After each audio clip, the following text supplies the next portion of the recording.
views and opinions expressed in the following program are those of the hosts and guests, and not necessarily those of the staff and management of WWDB-TV.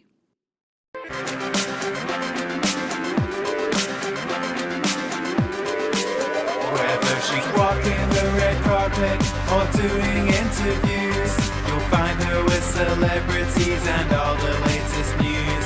She's here, she's there, she's everywhere, she's always on the go. So sit back, relax, and get ready, 'cause it's the Corey Taylor Talks Show. Hello everybody, and welcome to Corey Taylor Talks, live from Las Vegas. I am really just so honored and excited, and I mean, this is going to be a great show. I have Miss Sarah Davis with us. She has one heck of a story, and she is the true definition of a survivor, and she's been through so much, and she is here today, and she is going to share with us her amazing story, and I'm just really honored to have her. So, hi Sarah, how are you doing? Good, thank you. Thank you for having me. Oh, thank you so much for being here, and you came all the way down from a whole nother state to be here, Yes. so we're excited to have you back, or have you on, so. Thank you. Yeah, so let's go straight into it. You, like I said, you are a survivor. You survived a serial killer, and a very notorious one that just absolutely tortured you. And I mean, it was just horrifying what you've been through. But you are here today, and you're sharing your story, and I'm sure helping so many people. So why don't we go straight into it? Why don't you tell people about what happened? Okay. Well, I was working at the Terrible Herbst, and I was just regular help for a while, and I started the new job, and I got friendly with a couple people there. I made friends with a girl named Cheryl Daniels, and I made friends with a girl named Donna, and everything was great. The job was going well, and my friend Sherry, we became friends while I was there, and one day she disappeared. Well, we couldn't figure out, where she would go. Her mother was looking for her for the longest time. Well, in this time, I had gotten a promotion at the station I was working, and they gave me my own station, and they moved me further down Spring Mountain Road, and gave me my own station. So I became a manager. Well, in this time, what I didn't know is this man that had been dating Sherry, which is why she ended up disappearing, followed me down there. This is the man who turned out to be serial killer Stephen Peter Moran. Sherry was missing for months. They didn't find her. And they finally found her because they had found another body, and they had roped off a mile radius. And then they found Sherry's body, my friend and coworker. When they did that, they called me and they got a hold of me, and they, of course, told me that they linked me to a homicide, and I didn't understand what was going on. And they called me into the station, and they told me that they thought that this man might try to kill me. When they found Sherry's body, they found the man's wallet. He had dropped his wallet there. Inside the wallet was my name and address. This is how they linked me the first time. So they called me, and they let me know that they thought he would try to kill me next. Well, I didn't believe this. I didn't think he was really after me. I hadn't done anything. Everything was so new. Right. I had just gotten my new station. So they gave me a beeper that I was to carry because I was a station manager. They had to be able to get a hold of me 24/7. Right. So anyway, I went into the police. We had this meeting. They told me about this, and I told them I didn't know who this was, anything else. And they gave me a mug book, and they told me to start looking through it. Mm-hmm. They had picked me up at my station. They had called and picked me up at my station while I was getting ready to do a shift change. And I knew it was pretty important because when they called, they told me that they had already arranged for my supervisor to come and make a shift change for me so that they could get me down to Metro. So they did this. They made me go back I had a bulletproofed room that I worked out of. That was my office. They made me go straight back into my office, and they told me that I was not to open the door. I wasn't to talk to anybody, just go straight back in there and stay there until they got there. And they told me they'd ID themselves. They were Detective Mike Brady and Sergeant Bob Hilliard. They told me that they would ID themselves once they got once they got there. Well, when they got there, I opened the door, I let them in, and from there they made me get in the car and lay down in the back of the patrol car, and then they drove around for a little while, and then we ended up in the Metro substation downtown. We went underground, we drove into the underground lot, and they took me up the back way, and then they put me in the interrogation room. And this is when they started doing the interrogation and telling me they thought they thought that this man was going to kill me, and this man had been picking up, young girls of the same profile that I had. There was women that had disappeared from the high school. He took them from anywhere. So anyway, Sherry, my friend, had disappeared from an Alpha Beta parking lot. They found her Jeep and they found her purse and everything in the vehicle, so they knew something was wrong. Well, they found that a long time before they found her body. But anyway, going back to when they had me in the Metro substation, I was looking through the mug book when they kept telling me that they thought this man would try to kill me. And I'm looking through it, and Sergeant Hilliard said, "Sarah, it's really important that you tell me if you've ever seen this man." And I said, "Okay." And I looked up at him and I said, "Wait a minute, this man, this is all one man?" And he said, "Yes, that's why we can't find him. He looks so different. He could look like he was white, he could look like he was Indian, he could look like he was Mexican." It was incredible, the difference. It wasn't probably a page or two that I turned when I recognized him. And that's when they started really delving into the information, how I knew him, and when the last time I had seen him, what he was driving, because they had no clue what he was driving the last time they had seen him. They told me they had him in there 3 months prior on a traffic violation, but they didn't know who they had, so they let him go. Wow. He had used so many aliases. Right. He would take them off of tombstones and send for the birth certificates, but he had money to do the things he needed to do. Right. So he was able to hide his vehicle in a storage for a long time. He was able to do what he needed to do to move around. Right. But so at that point, Metro called my mother and father in Arizona, and they told my mother that if they didn't get me out of town within a week, that I would be dead. So my mother and my father got a U-Haul, and they came up and they moved me out of Vegas. They told me they didn't have the manpower, the police, to watch me 24/7, and they were watching me as it was from the time that they had pulled me in there and, did the interrogation on me. Well, they had called my mother, and they told her that they wanted her to come into the station too once they got up there with the U-Haul. When my mother said, "Okay, we're going to get her and we're going to move her home." So when I went to work, Metro also called and quit my job for me at Terrible Herbst, which was a surprise too. Right. But then while I was finishing out my last couple days there as a manager, trying to finish out my book work so everybody would, everything would be evened out and zeroed out, my mother and my father packed up my stuff. And they had come over to have lunch with me. And even when they came over to have lunch with me, my mom told me, "Well, we're going to get some pictures because I want to take a picture of where he broke out the bedroom window." And I said, "Wait a minute, that's a new one." We had known he was in the house before. So anyway, we went back to Metro and let him know that, he had been in there again, apparently. So they told me that I wasn't to go back to the house or anything without them being there. And we arranged it that I would go back into the house around 5 o'clock when I got done with my shift changes that day. So they told me that I was to stop at the PD before I went there, and I wasn't to go there. So when I got off, we went to the PD, and they were waiting for me, because when I walked in there, I said my name, and I saw cops just moving, and I thought, what is going on? Right. And it looked like they hit the magic switch, and everybody just scrambled. I saw people picking up guns and keys, and it was just crazy.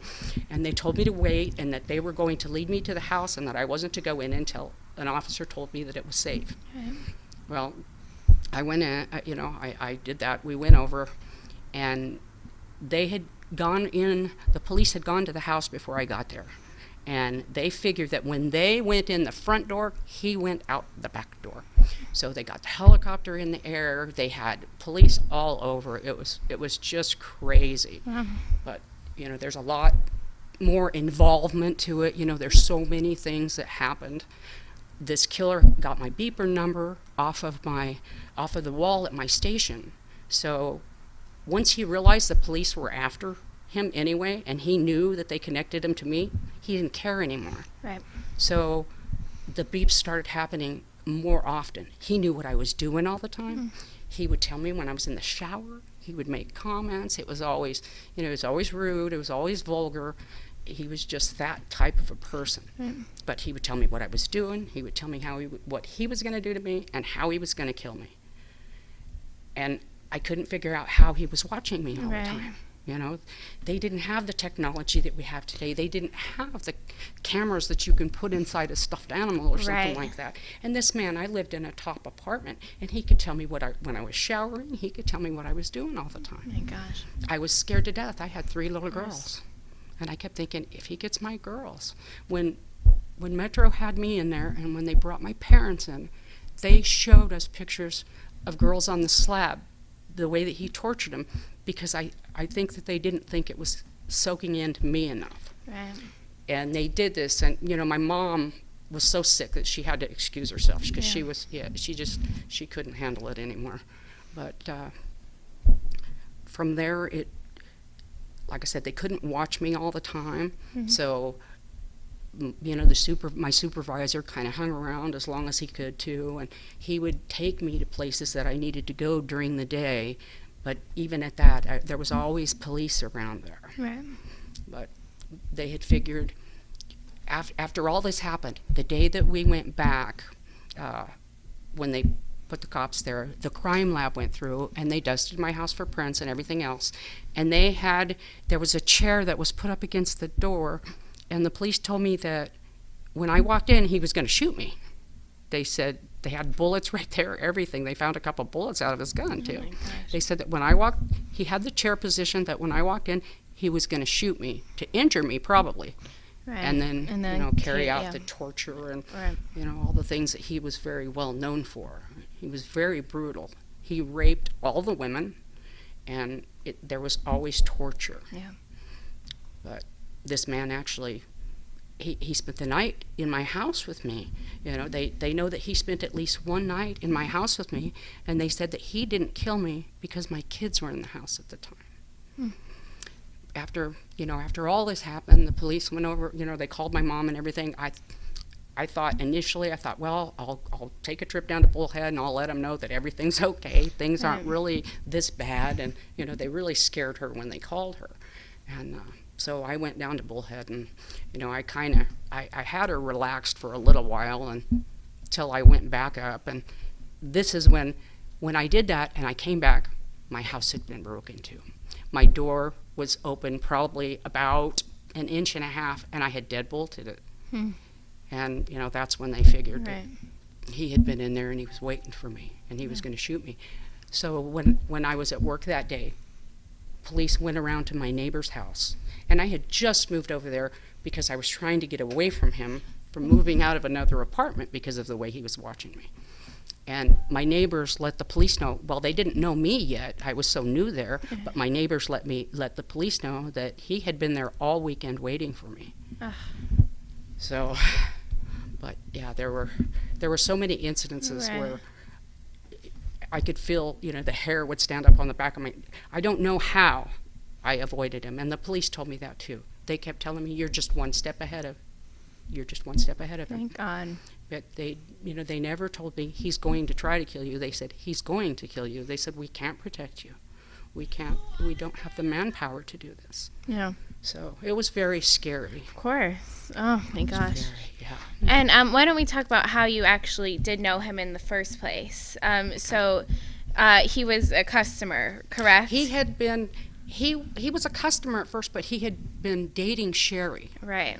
And you know, it was kind of secret because she had a long-term boyfriend, and that kind of wasn't working out. So, you know, she started seeing this man, and she really liked him. She was really happy with him and everything else. And then she came in crying one day, and she said, "He's married." And I was like, "Oh no," you know. Right. So we realized even though he was separated, he was still married, and she didn't like that. And it was shortly after that she disappeared. So I figure she probably tried to break it off with him, because police told me that that's why he was after me too. They said that I had become an obsession for him because I kept turning him down. Right, because he kept asking you Yeah, out, well, correct? he had actually set up a date with me one time, and I was so busy at work, I actually accepted. This was before I moved. Okay, so then I gave him the address, and I told him I'd meet him at 7, and he was going to pick me up at 7 o'clock. Oh, thank God, my day shift, the man in my booth told me, he looked at me and he said, "What are you doing?" I don't know. And because I wasn't dating or anything, you know, and he made me really stop and think about that, and thank God he did, because I stayed there that night. I didn't go. Yeah. And that's why I moved, because when I didn't show up the next day, when I got to my station, I was doing my stick readings, and I saw his mint green blazer pull into my station, and he was coming in fast. I thought he was going to run me over, and to my day shift guy knew that he was coming in fast too, because he opened the booth door for me, and I had to run inside to my booth because he was aiming at me like he was going to hit me. And I ran in there and pulled the door closed, and he ran at. Actually, it was my day shift guy was off. It was one of the ladies that worked that night, because it scared her. Because I forgot how bad it scared her. Yeah. Because anyway, he walked up after this had happened, you know, and when he missed me at the stick reading, he circled around and almost got me before I walked into the booth, you know, close to the pump. Right. So we slammed the door, and then he came up to the booth, and he started yelling at me, "Why weren't you there? I was there, 7. Why weren't you there?" And I said, "Look, I had work to do. I had to stay here," Right. you know. And he said, "What do you want? Do you want money?" And he took out an envelope, and he shoved it through my drop slot in the booth. And he shoved it through so hard it came in and it fell out on the floor. And $100 bills fell everywhere. Oh my God. And my relief lady, she was just scared. I could see her. She said, "What is wrong with him?"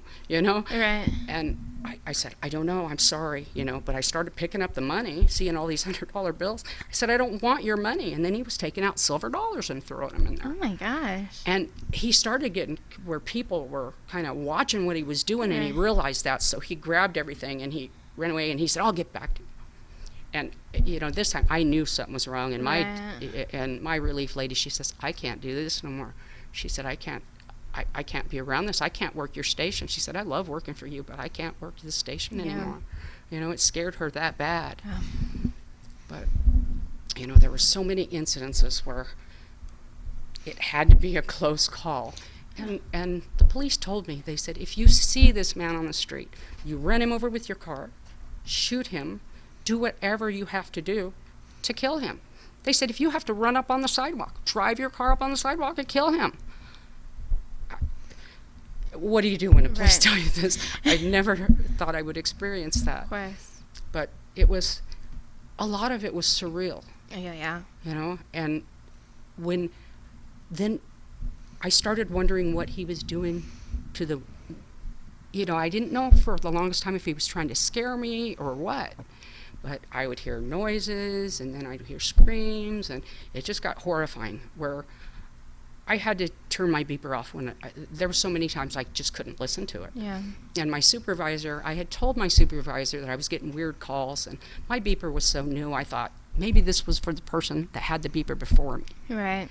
Well, of course, that didn't turn out being the case. Right. And, you know, I realized this once he really started getting involved and telling me how he was going to kill me and stuff. And I didn't want to tell my boss, "Hey, I can't carry this beeper because, you know, I keep getting these messages," and, you know, I couldn't do that. I had to have that for my job, and my job was important. You were brand new, too, and you I have didn't want to make 3 any girls waves. You have to take care of. I had you had my to be girls. a mom. I wasn't, So I knew I had to do that. But it was the whole thing was just, it was a horrifying experience. It for years I pushed things back in my memory. Of course. For years I couldn't even talk about it until I wrote the book. And the book was therapeutic, and it helped me get some of those things out, because some of the things that, if somebody tells you things like that and you know that they're capable of this and they've killed somebody that you know and you were close to, it's horrifying. Of course. And especially when the police tell you, we can't catch him. we don't know what he's going to look like. Yeah. Yeah. He had been wanted since 1969. He started killing in San Francisco in 1969. Jesus. So he kept getting away with it. So he was like a killed men. chameleon. Yeah, he killed men that got in his way. He killed women. It didn't matter. Yeah. But he was mainly, of course, after the women. But if Right. the men got in the way, he would kill them too. Oh. They knew of, when he started after me, they knew of at least 44 people that he had killed. And they said that he had left a bloody trail across 12 states. And I'm sure whatever state he was in, I don't know that this man, you know, I bet he killed everywhere he was at. Oh, He yeah. was that brutal. Yeah. But Well, and they say the reason he got away, he was a transient, so he Right, just kept, right, and like right. you said, he was amazing at yes, disguises. and you know, and the man, he was a nice-looking man. Yeah. He was the man that you would think would be the boy next door, Mhm. basically. He, you know, he was clean-cut. He Yeah. was nice-looking. He was very polite. He seemed real sweet. But that's how easy it can happen. Yeah. You know? Yeah. And it's scary. It's so scary for what's available today and how easy it can happen. So I want to encourage all young women to please be honest with your parents. Tell them where you're at. There's a reason. It's not a, you know, it's not always a control issue.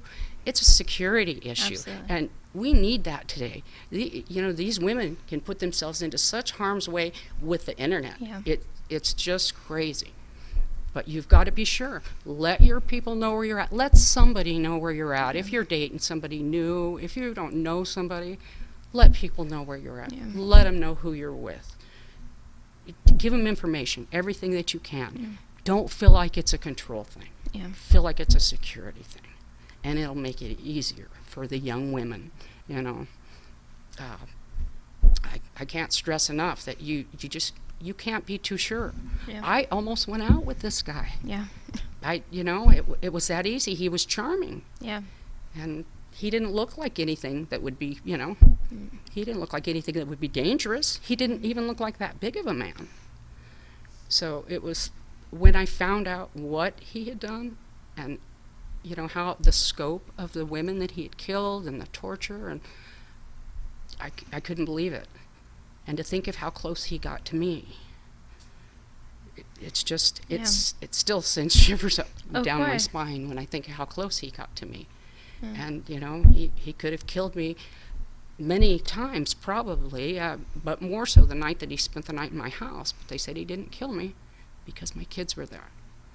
And, you know, thank God. Thank There's a God, purpose yeah. for me. Oh, yes. So, Oh, and like you said too, like the reason I even found you is, to be honest, I had no idea. I was born and raised in Vegas. I had no idea we ever had like a serial killer or anything like Right. that. And I mean, obviously, terrible crimes here and stuff. I'm not saying that, but I Right. never really knew we had such a notorious serial killer here. Right. And like you said, you know, Vegas is very much known for tourism and stuff, and especially back then, it was a lot easier to keep things hush-hush. Right. And that's exactly what it seems like they try right. to do. Well, they didn't want to interrupt with the tourism. If they said Right. that there was a serial killer in Vegas, they would have had a lot of people stop coming Yeah. to Vegas. It's the same thing like with the temperature. Right. Yeah.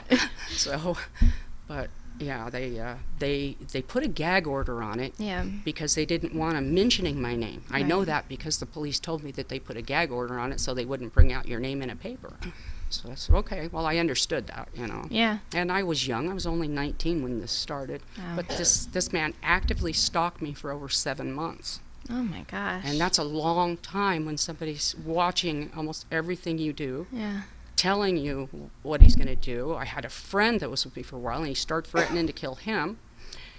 It was just crazy. I quit seeing the person because I was afraid he was going to kill him. Yeah. So I had to break it off, you know. And this was a person I felt like I could have spent the rest of my life with. I didn't Yeah. want to break it off with him. But for his own safety, I told him, I told him we've got to quit seeing each other. Yeah. And he heard a couple of the beeps, and he couldn't believe it. He was beside himself. He said, "What is that?"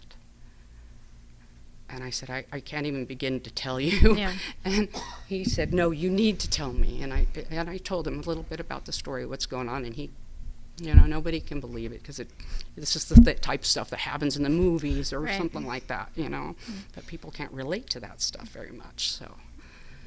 Yeah, because like you said, and even when I watched it too, I was like, "Oh my gosh, I can't believe this really happened!" Like it just sounds like you said, like literally like a horror film. Like it's just so crazy everything that he did to you, and for so long. And like you said, like he really did. It must have felt like a ghost because did. how did he? I mean, to this day, they still don't know how he Right. knew everything he did. And Right, and we still don't know how Yeah. he knew everything, but I felt like I was running from the Invisible Man. Yeah. I really, you know, when the police asked me, well, we thought maybe you could tell us what he looks like right now. I don't know. Well, Yeah. well, I finally, you know, and when I saw that picture, I said, well, this is what he looks like right now. That's what he, you know. Yeah. So they were able to go by that, but it still didn't produce anything. He was, they called him the chameleon. Yeah. So it was, and I can see why. Like Yeah. I said, this man should have been in movies. I've never seen anybody that could change faces like that. And I mean, I've seen Hollywood makeup, and it doesn't do what this guy could do naturally somehow. But I understand how the police couldn't catch him. Yeah. I didn't recognize him as the same man that was dating my friend Sherry. And I had seen him close up. Yeah.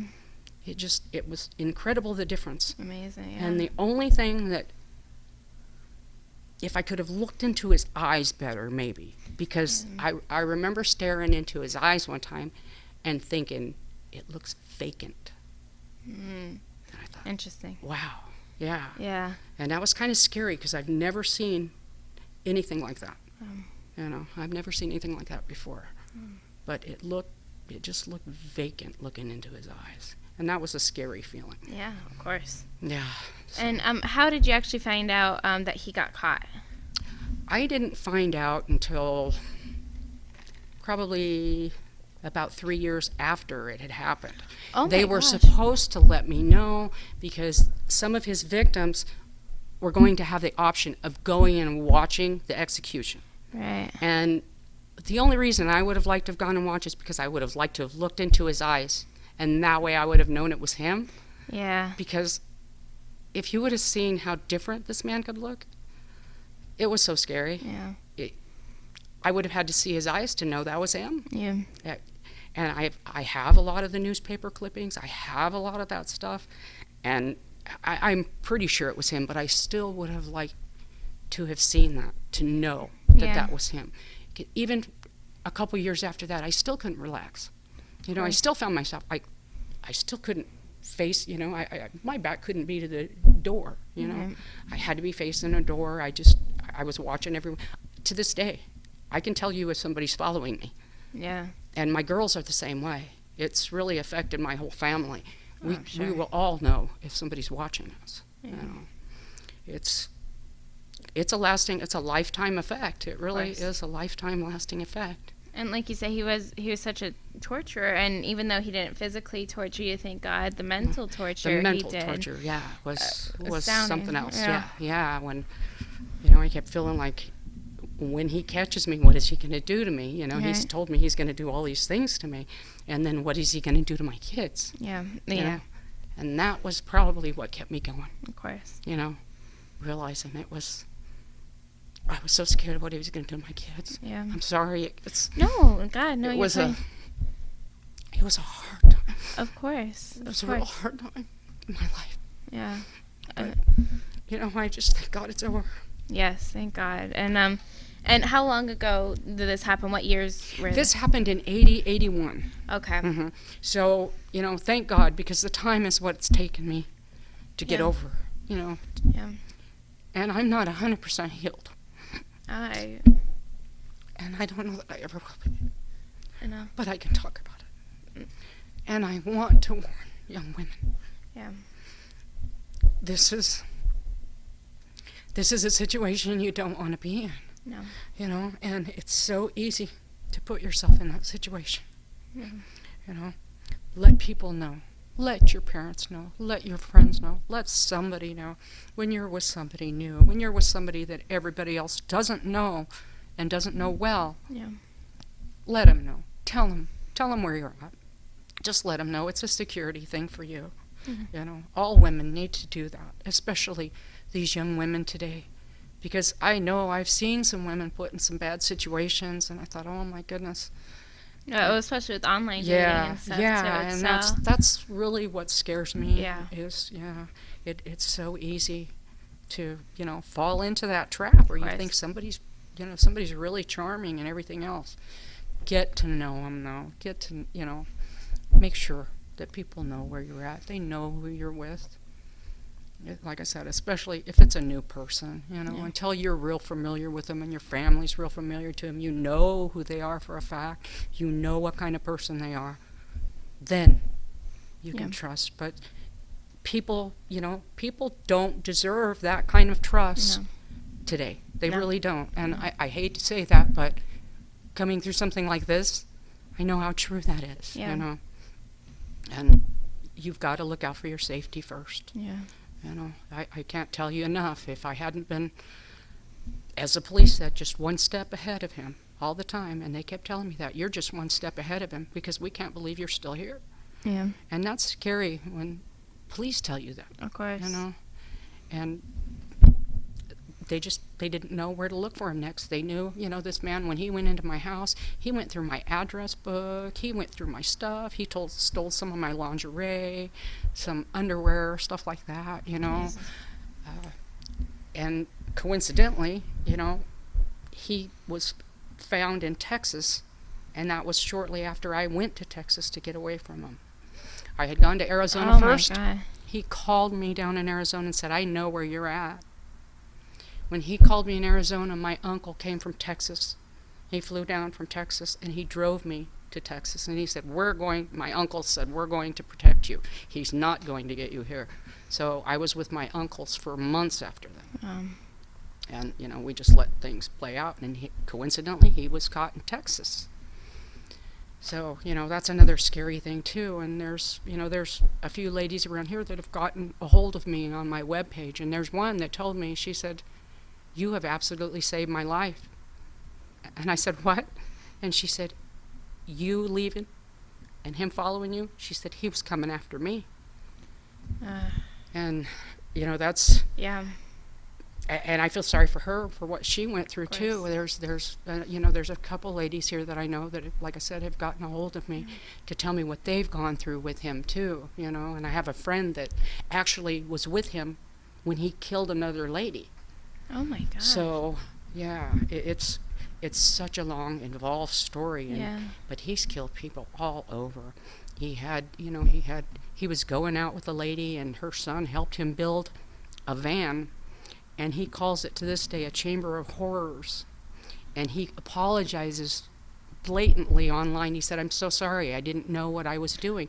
He said he soundproofed this van so that he could torture women inside the van. And, you know, this guy felt horrible because he knows what he did to women in that van. But he how helped him would he soundproof. know that? Right. He didn't really understand what of that was course for. not, But, right. yeah, there's a lot of people's lives that he's affected. Jesus. A lot. You know? And like you said, your whole family, too, I'm sure. Yeah, my whole family. It affected my whole family. Of course. Yeah. And I can imagine how many others he affected by the people that he did kill. And who knows how many victims there are that haven't even come forward. They figure that it's probably in the hundreds. Wow. Because they've got, you know, they've got the same MO for a lot of the cases that they've never closed.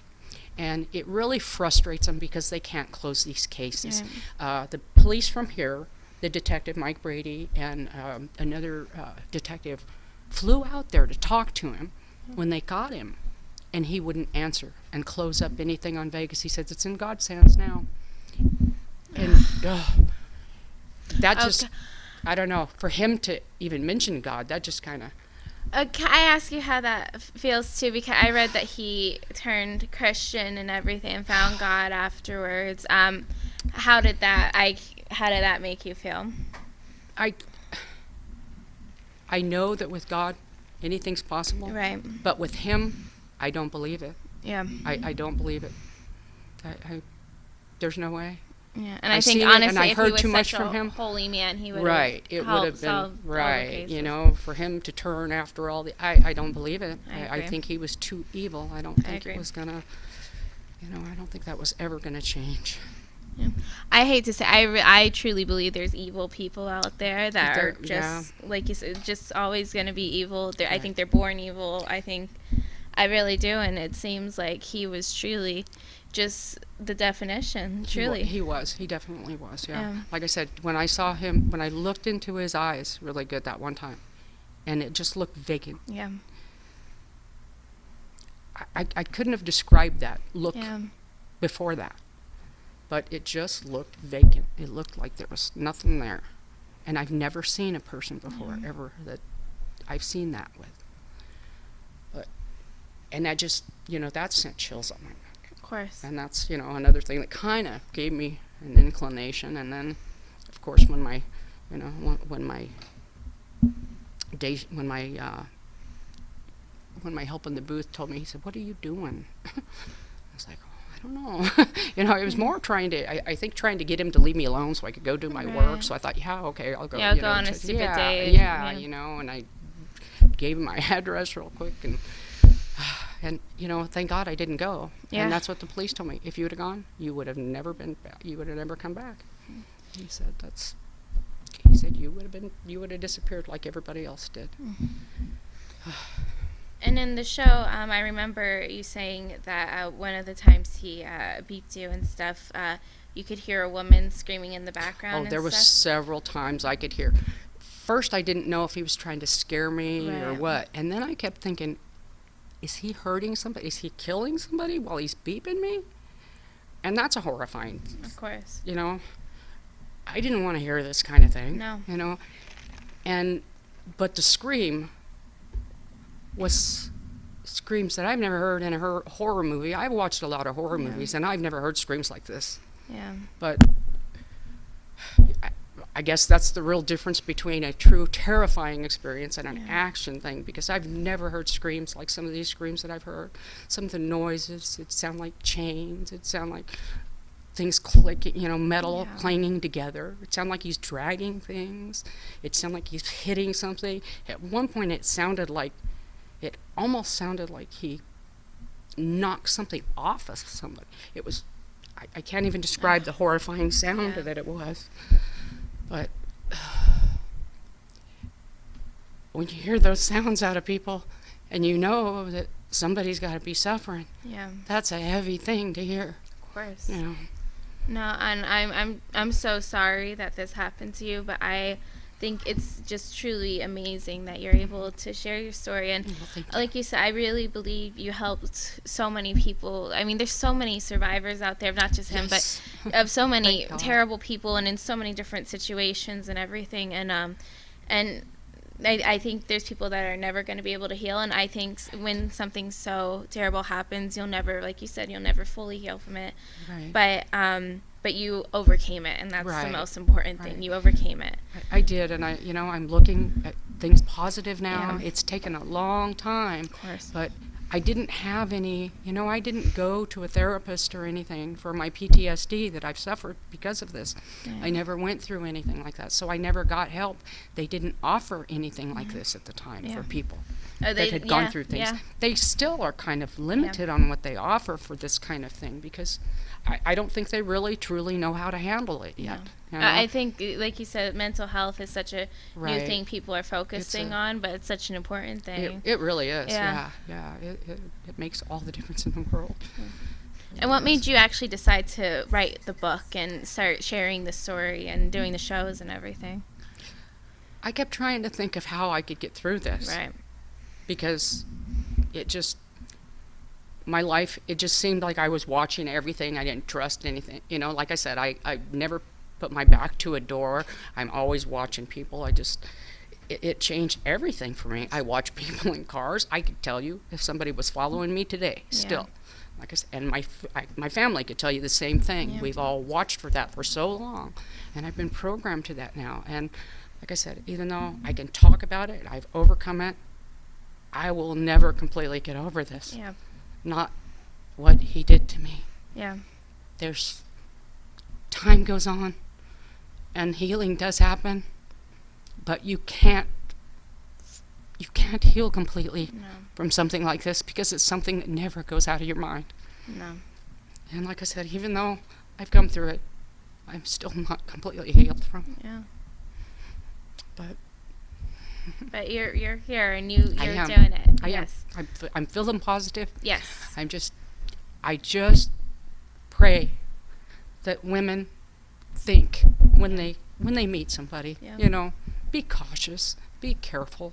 I can't stress that enough. Be careful. Let people know where you're at. Let your family know. If you can't let your family know, let your friends know.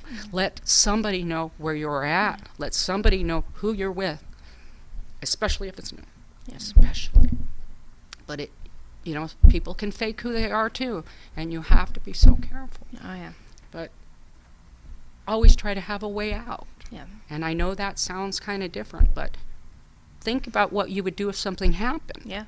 Because that's something that people don't think about. No. And if you have something that you can do, some kind of protection, some form of getting a hold of somebody, something, have that access. But let people know, let people know where you're at. That's the biggest thing. Let your family know. Let your parents know. Young women, let your parents know. Let your friends know. Let somebody know where you're at. It doesn't matter. It's not like I said, it's not a control issue. It's a safety issue.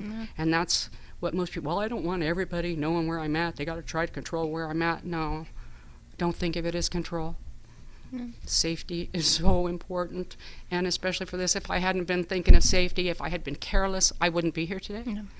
If I'd been careless at all, I wouldn't be here today. Thank God. Yeah. I watched everything, and I paid attention when they told me things. It still seemed so surreal as things were going on, especially when I had come back and that he had been in my house and the helicopter was in the air and all the police were around, and even my supervisor said, Sarah, this doesn't even seem real. No. And he said, this doesn't happen in real life. He says, this happens in the movies. And he said, and nothing like this has ever happened in the movies that I've ever seen. Yeah. And it's true. I've never seen a horror story that's worse than what I had to live. Of course. And that's kind of, No, I completely understand, and like you said, I think it is so important for safety. My friends, I'm actually younger than majority of my friends, but whenever they go on dates or anything, I'm like, text me him, text me his photo. I have trackers on all their phones. That's great. No, that's really great. Yeah, and they're like, okay, Mom, but it's very serious, and like you said, especially today's society, it's so much easier now. It is. At least today, they could track it a little easier, but it's easier to get in contact with you today, too. Is. So it pretty much balances, it's still a very big risk. So, yeah. But, even though they could track them, if they don't know who they are, they have a false identity, anything like that. And there's a lot of that out there. There's so much of that out there. It's easier to get it nowadays, too. It really is, it really is. Well, I really, like I said, I think you're an incredible woman, and I think it's so, I can't even believe what happened to you, but to be able to talk about it and share your story and make people aware of there is truly evil in this world and real horror, and it's nothing like what's in the horror film. It actually exists. Right. And I think, too, a lot of people are so... they don't even care anymore about it, because you are just so immune to everything, because you see it all in movies and everything, but it's real and it's actually happening to people, and it seems like, oh, that won't happen to me, that won't happen to me. That's what I thought. Yeah. That's what I thought, too. Yeah. I didn't think that would happen to me, and that's why, at first when the police told me that, hey, this guy's going to come after you and kill you, I'm like, no, I don't. I wasn't even believing it at first, and that was part of the reason that Metro made my parents come up there, too, and, that's why they wanted to stress everything. That's why they showed us pictures of girls on the slab, because they wanted this to get through to us. He said, this is so important, you don't understand. boy, that'll put it in a perspective for you when you see, one of the girls that I really remember that they showed pictures on Slap. She was bruised so bad. I mean, she had bruises from here all the way down her neck. She was bruised. But the reason they showed that picture and had that is because she had on some jewelry that they were trying to identify.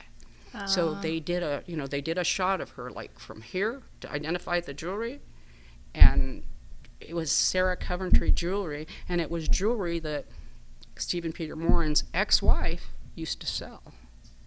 As a matter of fact, she was sitting with him. The police told me that she was sitting with him on the couch one day, and she saw that picture flash across the news, and she said, "Look, that looks like my jewelry." It was her jewelry. Wow. She was so scared of him. She took a shot at him with a shotgun, and she missed. Wow. Yeah. So they said that he only let her live because they had a 5-year-old son. And I can't even imagine. I feel sorry for that poor kid today. If people know who he is, Yeah. Have you ever like heard from her or any of his family or any No. other survivors of him? I hear from some of the other survivors, Okay. and I hear, they get a hold of me on my page, so that's Yeah. been really nice, and we've been able to, compare things that he did, and they've asked me a lot of questions about things that had happened, and there's been a lot of other people that have had questions about things that have happened to their family member that have actually gotten a hold of me on my page and asked me specific questions, and I felt so bad because one of the threats that he did to me, these people came back specifically and they said, "Look, this happened to our daughter. This happened. We have to know. Did he really threaten you with this physically?" And I said, "Yes. This is exactly what he threatened, and so much worse." I didn't even put down in my book how bad it really got because I couldn't. Yeah. It was bad enough for people to know, but there's some things that I can't even... Yeah. I can't put down, No.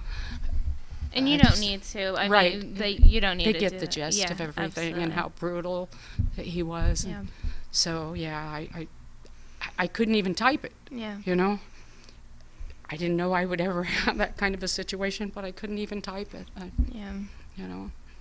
I let everybody know the things I felt like I needed to let them know, but it was a lot more brutal, and, he was very vulgar. He was very, he was really descriptive, and I don't even see how somebody can talk that way or think that way, or, it's so beyond me. But, there's so many bad people out there, and you've got to be careful. And I think every survivor does handle the situation differently. Do you do research on him? Like, did you want to know more about her, or were you just kind of wanting to move on completely and not think about it? I've seen so much of him and enough of him that I really didn't.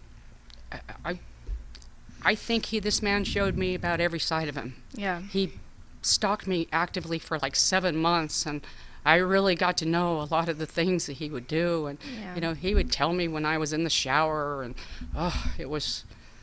I got to the point where I didn't want to take a shower in my own house. And that's really bad because I'm a real cleanliness freak. So it just, that didn't sit real well with me. No, but it was hard. I didn't want to walk past a window. I was thinking, well, is he going to be watching me? But I couldn't figure out how he was watching me. I couldn't figure out how he knew everything I was doing. I lived in an apartment on the top floor, and there wasn't other buildings around where he could be looking at me. I would go around to my windows and try to look and see where could he be at. I still don't know. Metro still doesn't know how he was able to watch me and know what I was doing all the time. But he knew. I mean, he knew way too much more than he should have. And when he was in prison and stuff, did he ever try and get in contact with you again? Or? No, not once. No, once I went to Texas, he hadn't contacted me anymore after that, but he got caught in Texas. So, and I don't know, it wasn't that long after, it doesn't seem. Well, it was a few years, I think. And that was after fleeing from another killing. So he had just killed Carrie Scott in a restaurant parking lot, and then he killed a man that got in his way there too. So, But yeah, that was just, and at that point, I think he stole their cars. If I remember right, I think that might have been where he stole the car. I know there was one where he killed them so he could take their car, and I think that was the one. But there were so many, there were so many different things, that he did. So many different, like I said, he'd pick them up. He'd pick up girls. He took Kim Bryant from the high school. She had just, I guess she was, they thought maybe on a lunch break or something. He took her from the high school. And there was a few high school girls that he got a hold of. I don't remember the other ones' names because it was so long ago. But I do remember Kim Bryant because it was roping off a mile radius of her, where her body was found, when they found my friend Cheryl Daniels' body. Yeah. And that's where they found, my name and address and his wallet. So I mean, they knew exactly who he was, of course. And thank God he left that. Oh, thank God. Yeah, if I would have been there that night that I was going to go out with him, he wanted to go have pizza and beer, I was going to go have pizza and beer with him. And if I had gone that night, I wouldn't be here. And thank God, you listened to, like you said, your friend and your guy. Thank God. Yeah, Eddie, my day shift guy in my booth. I'm so glad that he said something, because I might have still done it without thinking about it. I don't really know. But when I sat and thought about it, I thought, yeah, you don't do that. What do you do? I thought, well, I'll just stay here and do inventory. Yeah. After he said that, and I did. I stayed there and I did my cigarette inventory, oil, all that stuff. I took care of all that stuff so I wouldn't have it the next day. And it was great. I didn't have to worry about it. But boy, that next morning when he came in and he tried to run me over, that was pretty scary. Yeah. So, and I knew he meant, I knew then, with him trying to run me over because I didn't show up for a day, I knew I was in trouble then. Something was wrong, yeah. I knew, I thought, and like I said, the lady in my booth, Margie, she looked at me, she said, honey, I can't work for you anymore, I can't do this. I just can't do it. She said, I can't handle this kind of stress. Because he had done something else before. I don't remember what it was. It seemed like he yelled something at me or something. It was just something stupid, but it wasn't anything like what he did when he started throwing the money in at me. So, but he'd come in the mornings. And degrading. Right, right. But he'd come in the mornings. He said he was a painter for the Fashion Show Mall when they were building the Fashion Show Mall. Oh my gosh. And he always showed up in painter's clothes. So, I thought he was a nice working man. Did you ever find out if that was true or any of his... I don't even know if that was true. Yeah, I didn't find out whether that was true. They didn't even tell me. Yeah. So I don't know if that whole thing was a facade, just to, act like he was somebody he wasn't. Right. So he could get closer, look like a nice working man. Or like you said, just kind of go into his little And he'd come in every morning, so I thought, yeah, he's a working man, he's working down there. Didn't think anything was wrong with that. And like I said, he was very nice, very charming. You wouldn't think by looking at this guy that he was a serial killer. Yeah. And I think that's how a lot of them do get away with it for so long. It is. You just don't think, You go, no, not them. Right, right. You think, he looks like the quiet guy next door. And boy, how wrong you can be. And I read he also got a girlfriend in prison, too. He got a girlfriend. He got a girlfriend before he was done with all this stuff, and I guess she helped him out with some of this stuff. I don't think she helped out with any of the killings, but she helped kind of set up some of this stuff, because there was a couple of instances where they asked me, are you the Sarah that helped him? And I'm like, no, wrong one. Oh, yeah. Because his name was Sarah, too. Yeah. Oh, my God. I was like, oh. Yeah. That's honestly probably the only reason Clark. he was with her, too. Yeah, oh it was God. so weird. Yeah, yeah. The police told me, they said you were an obsession for him. I was like, oh. He probably it was just Yeah, Jesus. yeah. They said he couldn't handle the rejection, and once she rejected him, he wasn't going to take that. Yeah. And I was like, well, but I just thank God that I didn't go with him. You know? And that I didn't show up that day. There were so many times he could have gotten me, and thank God. God's got a purpose for me, because I'll tell you, I wouldn't be here if he didn't.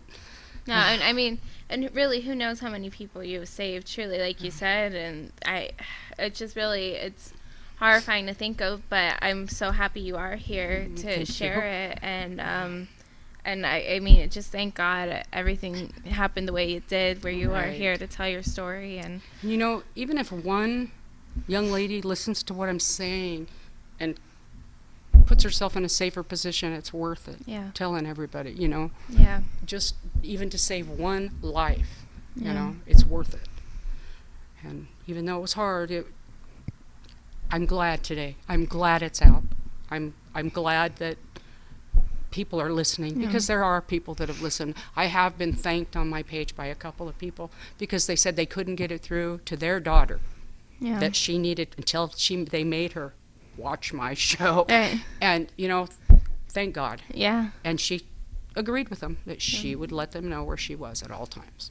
Wow. So to me, that's worth it. Absolutely. You know, because that little girl, you know, that young lady is going to be a lot safer Yeah. since she opened up, you Yeah. know.